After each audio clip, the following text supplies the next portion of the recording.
Sa mga ka-tech vloggers, mga subscribers, bago at luma, mga supporters, mga dumaan, dumalaw at bumisita sa channel, lahat ng mga viewers, secret viewers at silent viewers, magandang araw. So meron tayong dalawang adapter dito, power supply ng CCTV. So pareho yung kanyang problema, walang output.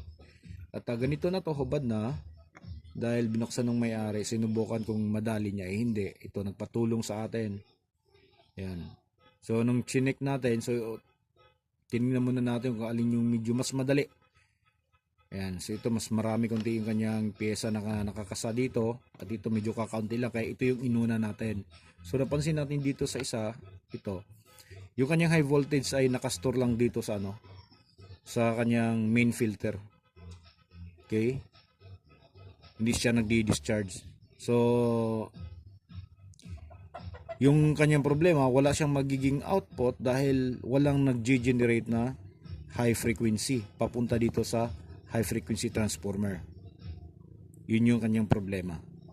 So na-check natin, tinignan natin ng maigi at ito yung napansin natin.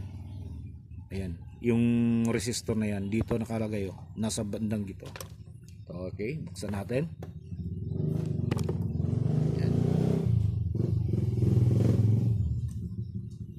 Diyan siya, ayan R14.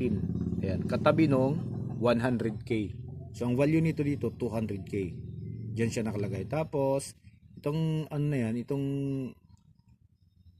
yung ano na yun, yung tawag nito, yung dulo nitong tinanggal natin na capacitor, yung open, yung R14 ay papunta dito sa IC na to. Itong PWM chip. At nakakonekta ditong Zener diode. Okay. Galing yan siya dito sa positive ng main filter natin.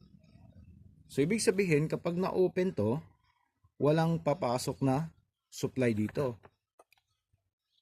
Dito sa kanyang PWM chip. So walang high frequency na mag-generate na papasok para dito sa high frequency transformer. Yun yung kanyang problema. Ito para makita nyo saksak natin. Ayan. Tapos sukatin natin kung meron na ba siyang output.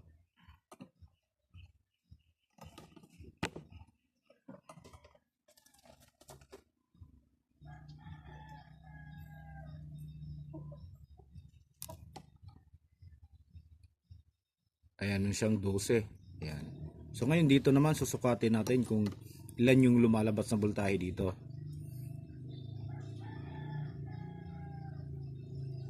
So ayan yung lumalabas na voltahe. 9 volts. Yun yung supply papunta dito sa kanyang PWM IC. Okay? Ayan siya. So kailangan talaga marunong kang hindi yung marunong ka lang mag-test ng pyesa tapos hindi ka naman marunong magbo-voltage check, hindi ka marunong magsukat ng voltahe. So mahihirapan ka rin para sa mga ka-viewers natin, lalo na sa mga beginners. Hindi naman sa lahat ng pagkakataon na yung sinishare natin ay parehong-pareho din sa mga magiging problema nyo. Pwedeng merong ganitong trouble pero ibang design ng circuit. Kaya kailangan talaga mabusisi tayo.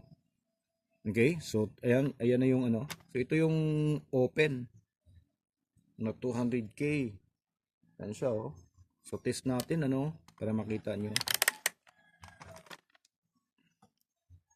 Yan.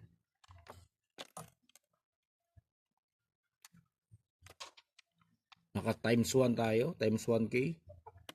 Wala Yan. Open talaga siya. Okay, kaya walang voltahe na pumapasok doon kasi open yung 200k natin. Ayan. Maswerte rin tayo at hindi siya nasunog dahil mahihirapan din tayo kung ano yung value dito. Maghahanap naman tayo, Google na naman tayo kung ilang supply yung PWM chip natin, tapos kung ilang resistor yung ikakabit natin na nanggagaling dito sa positive ng main filter. Okay, so yun lang yung problema niyan. Ito lang isang piraso lang. So yun lang yung mga tatandaan natin. Ito yung kanyang hitsura dito. Ayan. So kakaunti lang yung pyesa niya. Ayan Ayan lang siya. Okay, so ito naman yung susunod natin. Sana'y matsambahan natin at makuha natin yung kanyang problema. So maraming salamat, God bless at bye-bye.